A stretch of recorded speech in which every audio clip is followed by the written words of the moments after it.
નમસ્તે. આ વિડીયોમાં એક તમને મોટું વૃક્ષ બતાવવામાં આવેલ છે. જે વૃક્ષની આજુબાજુ એના મૂળિયા પાસે બધું ખોદકામ કરી નાખેલ છે.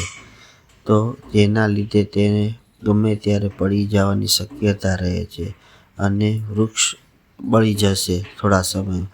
તો આપણે વૃક્ષ વાવી તો નથી શકતા, પણ બચાવવાનો પણ પ્રયાસ કરવો જોઈએ. અને આ વૃક્ષ જે જગ્યાએ લાગેલ છે તે ઘણી જગ્યાએ આવા પ્રશ્ન રહેતા હોય છે.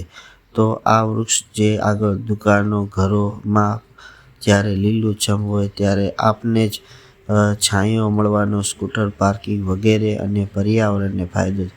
તો આપના દ્વારા પણ આવો પ્રયત્ન કરવો જોઈએ અને આ વૃક્ષને બચાવો. અને આવા જેટલા વૃક્ષ હોય આપણા ઘર કે દુકાનની સામે, તેને બચાવવાનો સૌ લોકોએ ભેગા મળીને પ્રયાસ કરવો જોઈએ, એવું મારું માનવું છે. આભાર.